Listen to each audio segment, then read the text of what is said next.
ওকে, তাহলে দেখো রুই মাছ। রুই মাছ খুবই সহজ সহজ পড়াশোনা, খুব বেশি এত ঝামেলা টামেলা নাই। দেখবো খুব কম সময় পড়া হয়ে গেছে। দেখো রুই মাছ হচ্ছে, প্রথম কথা হচ্ছে আমরা জানবো এর বৈজ্ঞানিক নামটা কি। রুই মাছের বৈজ্ঞানিক নামটা হচ্ছে কি, লেবিওরোহিটা। বৈজ্ঞানিক নামটা হচ্ছে আমাদের এই ক্ষেত্রে জানা লাগবে, ঠিক আছে? ওকে, তো রুই মাছটা কোন ধরনের মাছ? কার্প জাতীয় মাছ। এটা মনে রাখবো, রুই মাছটা হচ্ছে কোন ধরনের মাছ? কার্প জাতীয় মাছ। এখন একটা মাছ হচ্ছে কার্প জাতীয় হবে কি হবে না, তার জন্য হচ্ছে তার কয়েকটা শর্ত থাকে।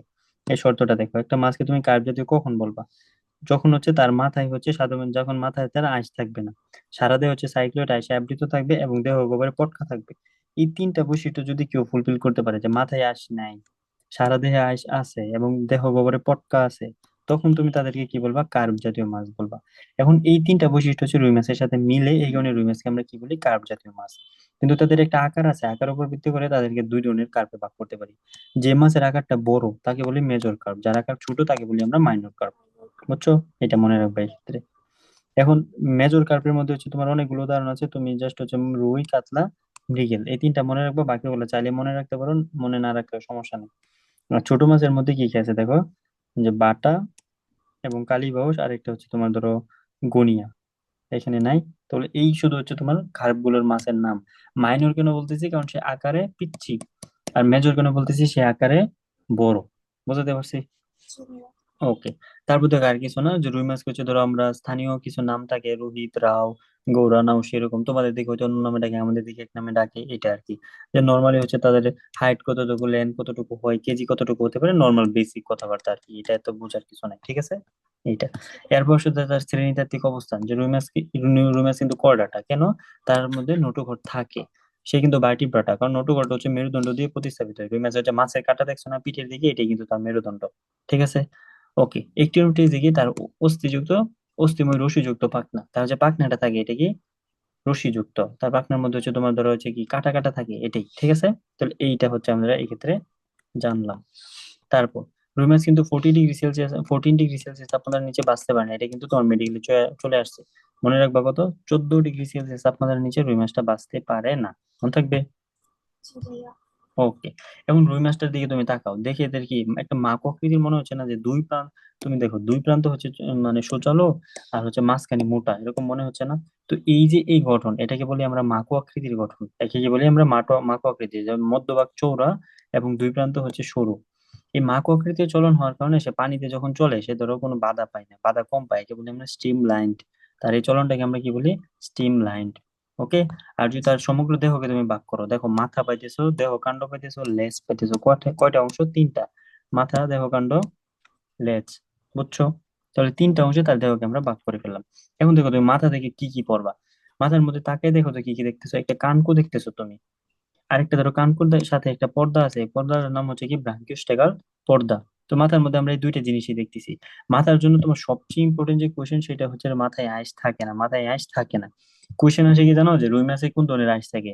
সাইক্লোয়েড। এটা কিন্তু তুমি আমি সবাই জানি, সবার কিন্তু এটা মাথায় থাকবে। মানে আমার মানে আমাদের মাথায় থাকবে, রুই মাছের না। এটা মুখস্থ থাকবে যে রুই মাছের সাইক্লোয়েড আইস থাকে। তো তোমার পরীক্ষায় কোশ্চেন আসবে যে রুই মাছের মাথায় কোন ধরনের আইস থাকে। তো তুমি কোনটা দাগাই দিয়ে আসবে জানো? তুমি সাইক্লোয়েড দাগাই দিয়ে আসবা। কিন্তু এটা কি সঠিক? এটা ভুল। কারণ রুই মাছের মাথায় তো কোনো আইসই থাকে না। তার সারা বডি এবং লেজে আইস থাকে, তার মাথায় কোনো ধরনের আইস থাকে না। মনে থাকবে এটা, এটা খুবই ইম্পর্টেন্ট। আর একটা তো বললাম, একটা পর্দা থাকে, পর্দাটার নাম ব্রাঙ্কিওস্টেগাল পর্দা। জীবনের যদি মাছ বাসায় দেখে থাকো তাহলে দেখবে এরকম কানকুর সাথে একটা সাদা পর্দা থাকে, এই যে যেখানে আমি আঁকাইতেছি বাহিরে, এই পর্দাটার নামই হচ্ছে ব্রাঙ্কিওস্টেগাল পর্দা। বুঝছো? জি ভাইয়া। ওকে।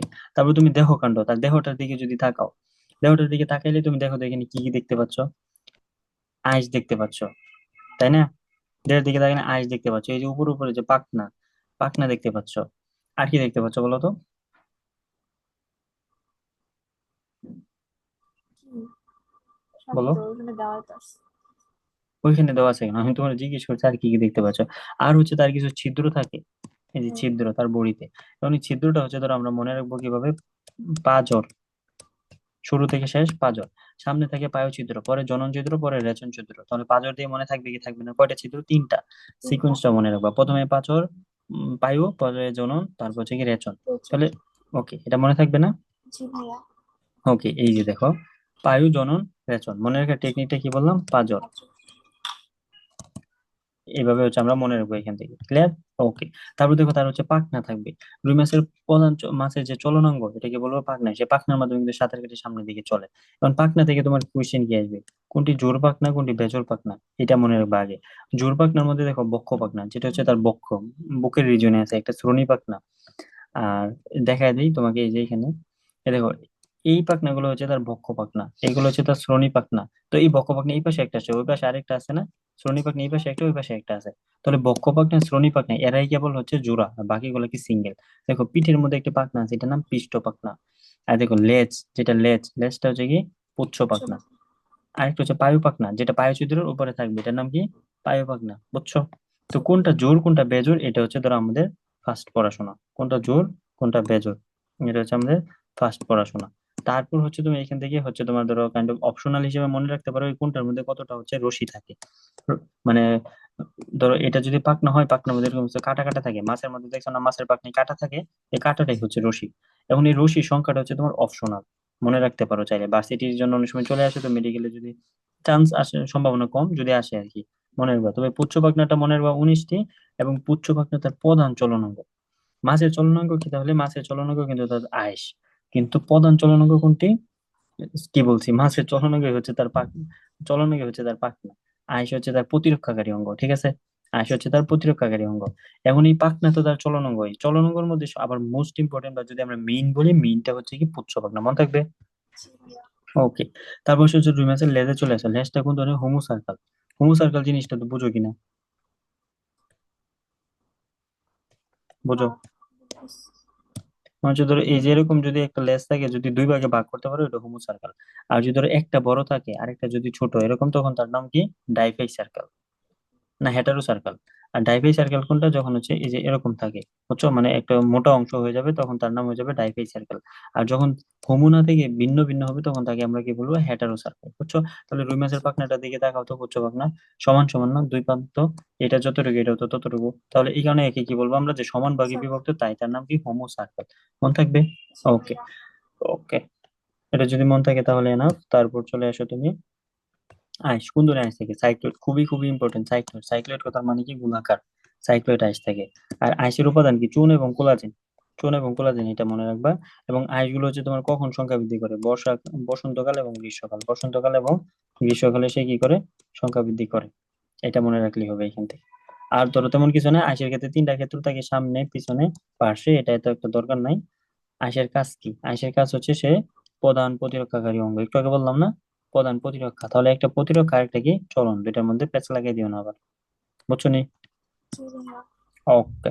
তারপর হচ্ছে রক্ত সংবহন তন্ত্র। রক্ত সংবহন তন্ত্র দেখো, রুই মাছের রক্ত সংবহন তন্ত্র হচ্ছে বদ্ধ প্রকৃতির, এবং এখানে এক চক্রী রক্ত সংবহন তন্ত্র দেখা যায়। আমাদের রক্ত সংবহনটা কি, বদ্ধ না মুক্ত? তো বদ্ধ। বদ্ধ। এখানে কয় ধরনের চক্র দেখা যায়, এক চক্রী না দ্বি চক্রী? একচুয়ালি। এক চক্রী। ওকে।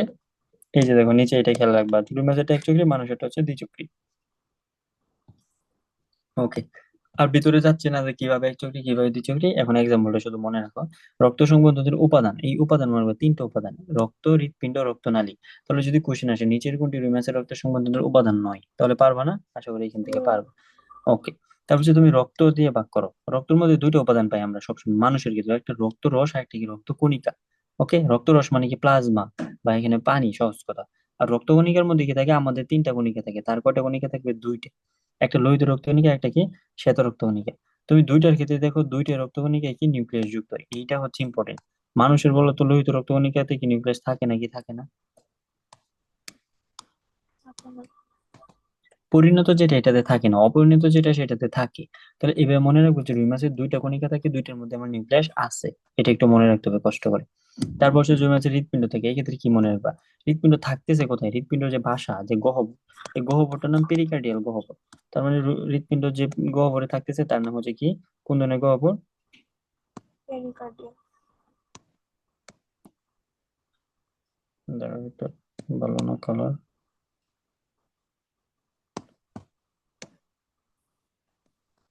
ঠিক আছে। তাহলে যেখানে যেখানে থাকতেছে তার নাম পেরিকার্ডিয়াল গহ্বর। আর তার যে আবরণ, আবরণটার নাম কি, পেরিকার্ডিয়াম। কার্ডিয়াম। ঠিক আছে, পেরিকার্ডিয়াম। আর তুমি যদি তার গঠনের দিকে তাকাও, দেখো তুমি তার গঠনের দিকে তাকালে কি পাইতেছো? প্রথম হচ্ছে সাইনাস ভেনোসাস, একটা উপপ্রকোষ্ঠ। সাইনাস ভেনোসাস উপপ্রকোষ্ঠ, এই যে এখানে দেখলে আরো সহজে বুঝবা। এই যে দেখো, এই সাইনাস ভেনোসাস উপপ্রকোষ্ঠ, পরে এট্রিয়াম, পরে ভেন্ট্রিকল, পরে বালবাস আর্টেরিয়াস। তাহলে এই সিকোয়েন্সটা মনে থাকবে কি থাকবে না? এটা কিভাবে মনে রাখবা জানো? সাইনাস ভেনোসাস, পরে এট্রিয়াম, পরে বোতে ভেন্ট্রিকল, বোতে বালবাস আর্টেরিয়াস, তার মানে দুইটা বি হচ্ছে একসাথে থাকবে, ঠিক আছে? তাহলে এই সিকোয়েন্সে কিন্তু সে আগায়। আর সাইনাস ভেনোসাসটা কি, প্রকোষ্ঠ না উপপ্রকোষ্ঠ? উপপ্রকোষ্ঠ। উপকোষ। এটা বলা যাবে না, ঠিক আছে? সাইনাস ভেনোসাসটা কি, উপপ্রকোষ্ঠ, এটা বলা যাবে না। ওকে, এটা মনে রাখলে হবে। আর সবচেয়ে হচ্ছে তোমার সর্বশেষ প্রকোষ্ঠটার নাম কি, ভেন্ট্রিকল। আর যে বালবাস আর্টেরিয়াস, বালবাস আর্টেরিয়াস কিন্তু হচ্ছে তোমাদের হৃৎপিণ্ডের কোনো পার্ট নয়, এটা হৃৎপিণ্ডের কোনো অংশ নয়। হৃৎপিণ্ডের কোনো অংশ নয়, এমনি একটি স্ফীত একটি অংশ, এটা খেয়াল রাখবা। বালবাস আর্টেরিয়াস রুমাসের হৃৎপিণ্ডের কোনো অংশ না। মনে থাকবে।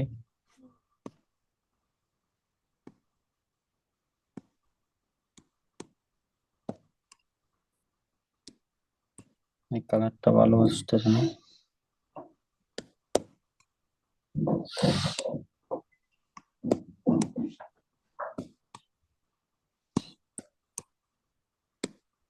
একটাও ভালো না। আচ্ছা, যাই হোক। ওকে, তাহলে এই যে এইগুলো হচ্ছে তার প্রকোষ্ঠ। এখন আসো, তার হচ্ছে কি, আমরা জানি হৃৎপিণ্ডে কি থাকে, কপাটিকা থাকে। তো তার এরকম কি কপাটিকা থাকবে? কপাটিকা মানে একমুখী দরজা।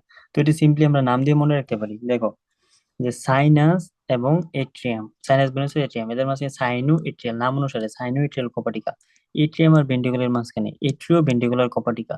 ভেন্ট্রিকুলার বালবাসের মাধ্যমে ভেন্ট্রিকুলো বালবাস কপাটিকা। বুঝছো? তাহলে নাম অনুসারে, দুইটার নাম অনুসারে কপাটিকা গুলো আমরা মনে রাখবো। এই যে এখানে দেখো, সাইনো এট্রিয়াল, এট্রিও ভেন্ট্রিকুলার, ভেন্ট্রিকুলো বালবাস, ঠিক আছে? মনে রাখা যায় না? তাহলে তিনটা মনে রাখবো এটি।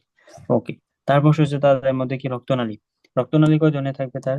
এজ ইউজাল রক্তনালী যে তিন ধরনের থাকবে, ধমনী, শিরা, কোষিক জালিকা। এটা মনে রাখলে এখান থেকে হবে। তারপর হচ্ছে রুই মাছের ধমনী তন্ত্র আছে, রুই মাছের শিরাতন্ত্র আছে। তো ধমনী তন্ত্র, শিরাতন্ত্র থেকে হচ্ছে তোমাকে যদি উম এখান থেকে দেখাই দিব, যে ধমনী শিরাতন্ত্র থেকে দেখো যে রুই মাছের মধ্যে হচ্ছে ফুলকা থাকবে কয়টা, 4 জোড়া ফুলকা থাকবে টোটাল। ঠিক আছে, এটা ধরো আমি মেডিটিক্স থেকে দেখাই দিই, তাহলে তুমি সহজে বুঝতে পারবে।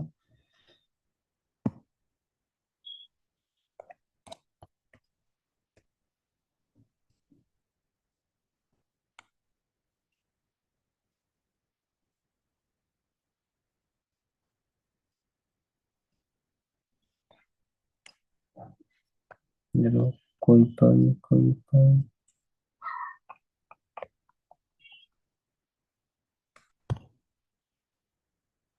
আরে, কেমিস্ট্রিতে চলে গেছি, দাঁড়াও।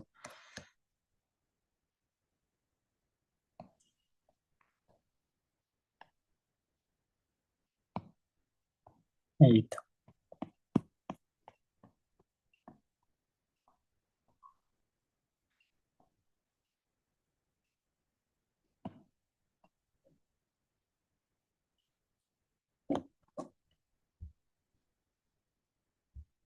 এই যে আসো, এখান থেকে দেখা দেয়, তাহলে সহজে বুঝতে পারো। ধমনীতন্ত্রের মধ্যে আসো, কি কি পড়তে হবে এক্স্যাক্টলি আমি বলে দিই।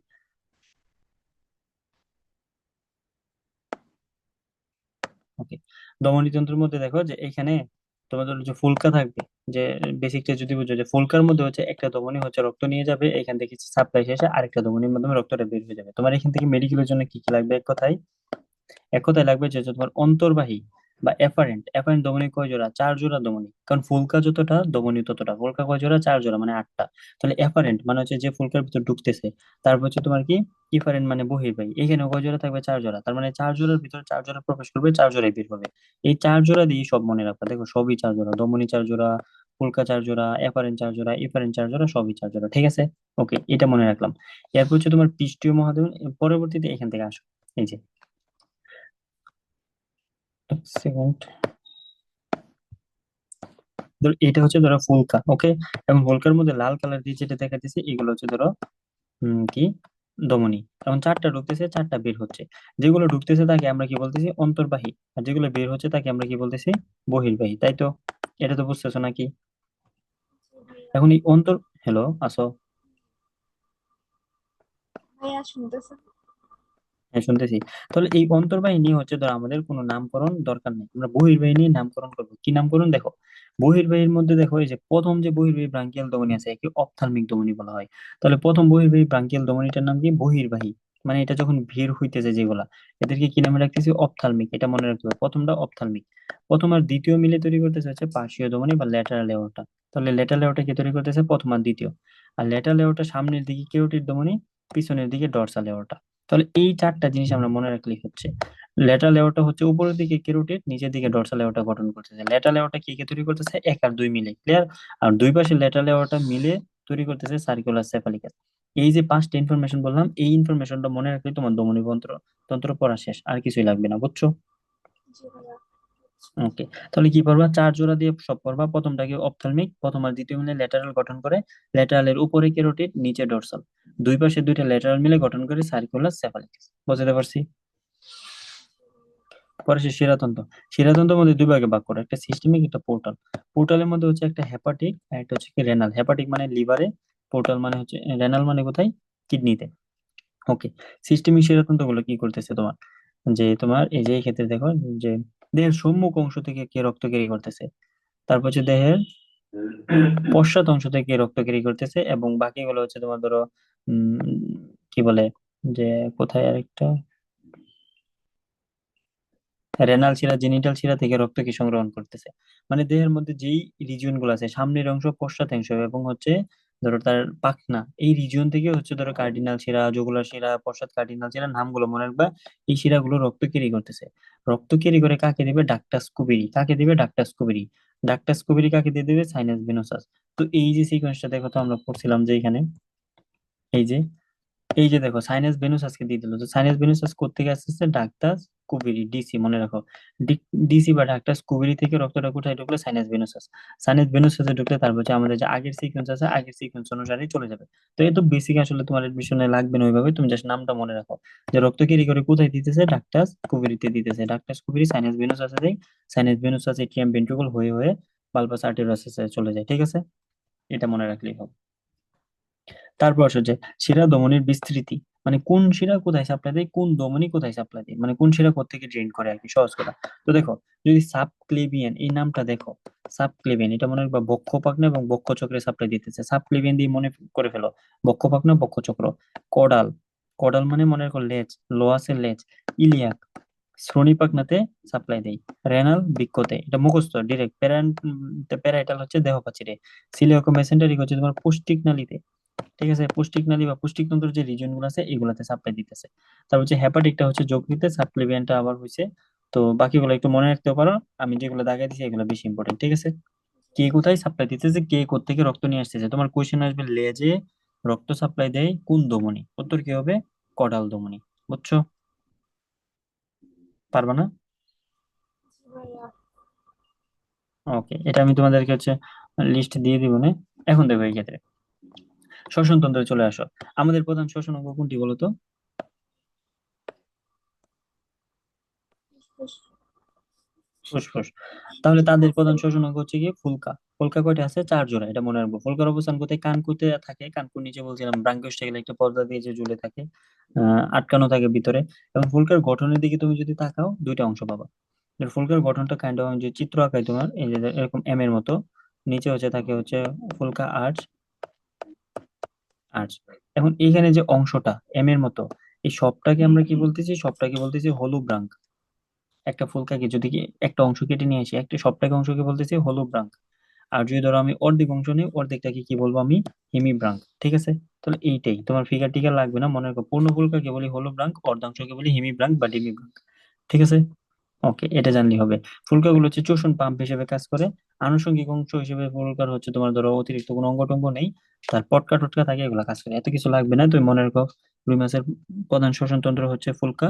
ফুলকা কয়টা থাকে? চার জোড়া থাকে। সম্পূর্ণটাকে বলি হলুব্রাঙ্ক, অর্ধেকটাকে থাকলে হেমিব্রাঙ্ক। বুঝছো? আর কিছু লাগবে? পারবা? জি ভাইয়া। ওকে। তারপর তোমাকে হচ্ছে বায়ুথলি বা পটকা পরাই দিই।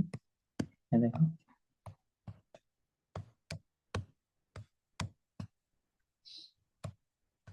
এই দেখো, বায়োচুলি বা পটকা থেকে কি কি পড়বা। সবার প্রথমে হচ্ছে তোমাদের এর নাম লাগবে। দেখো অনেকগুলো নাম আছে বায়োচুলি বা পটকা। পটকা কি মাছের হচ্ছে পটকা, দেখছো না? মাছের পেটের ভিতরে যে হচ্ছে বেলুনের মতো, এইটাই মাছের পটকা। তো এখান থেকে তোমার কি লাগবে, এখানে কি থাকে? এখানে মনে রাখবা এখানে অক্সিজেন থাকে, এক কথায় অক্সিজেন থাকে, আর সামান্য পরিমাণ নাইট্রোজেন কার্বন ডাই অক্সাইড থাকে। তাহলে মেইনলি কি থাকতেছে? মেইনলি থাকতেছে অক্সিজেন। অক্সিজেন, সামান্য পরিমাণ নাইট্রোজেন কার্বন ডাই অক্সাইড থাকে। ওকে।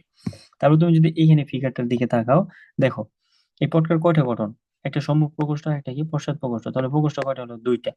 এই প্রকোষ্ঠগুলোর মাঝখানে দেখো একটা টিউবের মতো আসতেছে, টিউব এসে অন্য নালীর সাথে যুক্ত হয়। তাহলে এই পটকাটা অন্য নালীর সাথে যুক্ত হয় কিসের মাধ্যমে? নিউমেটিক নালী। জি। নিউমেটিক নালীর মাধ্যমে যুক্ত হয়। তাহলে এইটা কোয়েশ্চেন আসে যে অন্য নালী কিসের মাধ্যমে যুক্ত হয়? নিউমেটিক নালীর মাধ্যমে যুক্ত হয়, মন থাকবে। জি ভাইয়া। ওকে। এটা হচ্ছে নিউমেটিক নালীর মাধ্যমে যুক্ত হয়। এখন ধরো যাদের এই নিউমেটিক নালীটা থাকে, যাদের থাকে তাদেরকে আমরা বলি ফাইসোস্টোমাস, আর যাদের থাকে না তাকে আমরা কি বলি? ফাইসোক্লিস্টাস। বুঝছো? যাদের থাকে তাদের ফাইসোস্টোমাস, যাদের থাকে না তাদের ফাইসোক্লিস্টাস বললাম। ওকে, এইটাই। এখন এই পর্দার হচ্ছে যে বায়োথলিটা আছে, এর হচ্ছে দুইটা লেয়ার থাকে, একটা হচ্ছে বাহিরে, একটা ভিতরে। বাহিরেরটার নাম টিউনিকা এক্সটার্না, ভিতরেরটার নাম টিউনিকা ইন্টিমা, এটা মনে রাখবা। আর সে হচ্ছে কিসের মাধ্যমে ঝুলে? কিছু ধরো ফাইবারের মতো থাকে, ফাইবারের মতো থাকে, রেটিয়া মিরাবিলি, এটা মনে রাখলেই হবে। আর লাল রঙের একটি গ্যাস গ্রন্থি থাকে। তাহলে কি রঙের গ্যাস গ্রন্থি থাকে এটা মনে রাখবো? লাল রঙের গ্যাস গ্রন্থি, এটার নামে কি? রেটিয়া মিরাবিলিয়া। ঠিক আছে, এটা জানলেই হবে, আর কিছু এখান থেকে তোমাদের উপর থেকে আর লাগবে না। তারপর হচ্ছে তোমার ধরো বেবিলিয়ান ওসিকল, এটা মনে রাখতে পারো। ঠিক আছে, রুই মাছের বায়ুথলি কতগুলো ক্ষুদ্র স্থিতি ঘনিষ্ঠভাবে অন্তঃকরণের সাথে যুক্ত থাকে। তাহলে রুই মাছের বায়ুথলি কিসের সাথে যুক্ত থাকে? অন্তঃকরণের সাথে যুক্ত থাকে। তার সাথে? অন্তঃকরণের সাথে। কর্ণ হচ্ছে আমাদের কয়টা রিজিয়ন? আমাদের ক্ষেত্রে যদি চিন্তা করি তিনটা: বহিকর্ণ, অন্তঃকর্ণ, বহিকর্ণ, অন্তঃকর্ণ, অন্তঃকর্ণ। তাহলে বায়ুথলি কার সাথে যুক্ত আছে? অন্তঃকর্ণ। কিসের মাধ্যমে? কিছু অস্থির মাধ্যমে। এদেরকে কি বলতেছি? বেবিরিয়ান ওসিকল। ঠিক আছে, এটাই, জি আর কিছু ভাইয়া। লাগবে না। এরপর হচ্ছে বায়ুথলির কাজ। প্রত্যেকটা কাজ ইম্পর্টেন্ট, তুমি শুধু হেডলাইনটা পড়বা, প্রত্যেকটা কাজের হেডলাইন। পরীক্ষা কোশ্চেনটা যদি নিচের কোনটি কাজ নয়, নিচের কোনটি কাজ, ঠিক আছে, হেডলাইনটা ইম্পর্টেন্ট, আর কিছু না। ওকে। তারপর হচ্ছে রুই মাছ হচ্ছে প্রজনন তন্ত্র বা জীবন বিদ্যান্ত, খুবই সহজ। রুই মাছ হচ্ছে ধরো কি করবে? ডিম পারবে। এখন ধরো রুই মাছ কি করবে? ডিম পারবে। এখন ধরো ডিম পাড়ার জন্য যদি উপযুক্ত পরিবেশ না পায়, তাহলে কি করবে? ডিমগুলো সে নিজেই শোষণ করে ফেলবে, নিজেই শোষণ করে ফেলবে। এই ঘটনাটাকে বলা হয় এট্রেসিয়া, এটা মনে রাখবো। ডিম যদি নিজেই শোষণ করে ফেলে তাকে বলবো এট্রেসিয়া। আর রুই মাছ হচ্ছে প্রজনন তন্ত্র। প্রজনন তন্ত্রের মধ্যে হচ্ছে তোমার কি থাকবে? শুক্রাশয় থাকবে, আর কি থাকবে? ডিম্বাশয় থাকবে। এবং শুক্রাশয় যে প্রাচীর দিয়ে ঝুলে থাকে তার নাম মেসোরকিয়াম, আর ডিম্বাশয় ঝুলে থাকে হচ্ছে মেসোবিরিয়াম। তাহলে দুইটা পর্দার নাম মনে রাখবা, যে শুক্রাশয় হচ্ছে দেহ প্রাচীরের মধ্যে ঝুলে থাকে মেসোরকিয়াম দিয়ে, ডিম্বাশয় ঝুলে থাকে মেসোবিরিয়াম।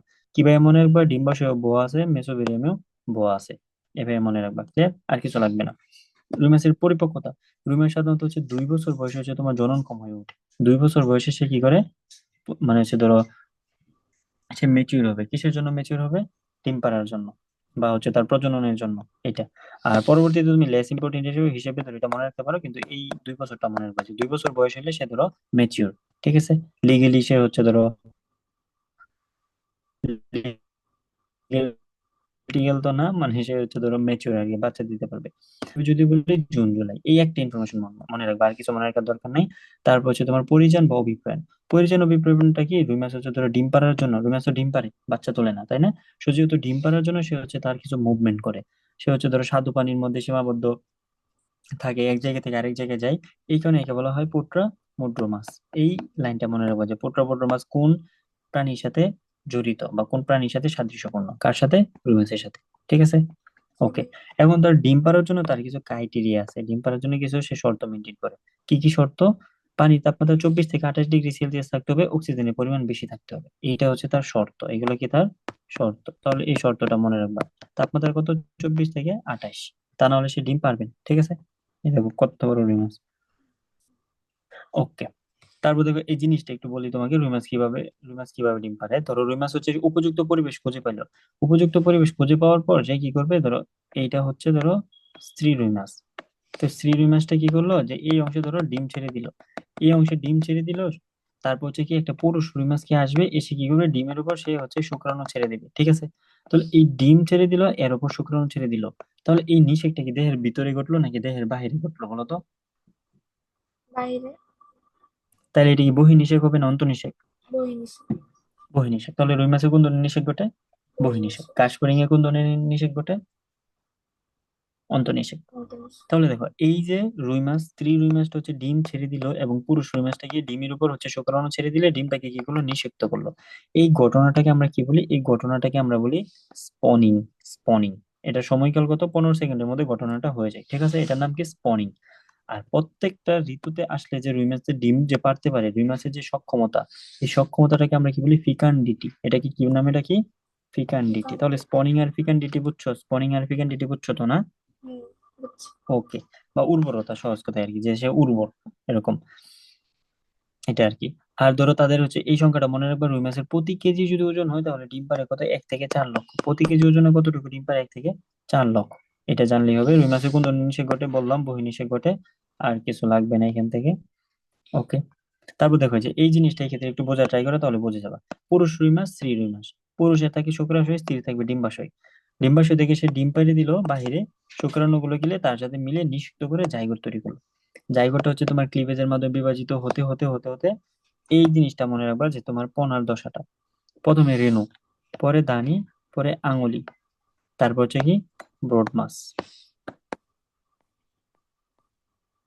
মনে থাকবে এই সিকোয়েন্সটা, প্রথমে রেণুপোনা, তারপর দানিপোনা, তারপর আঙুলিপোনা, তারপর হচ্ছে ব্রড মাস।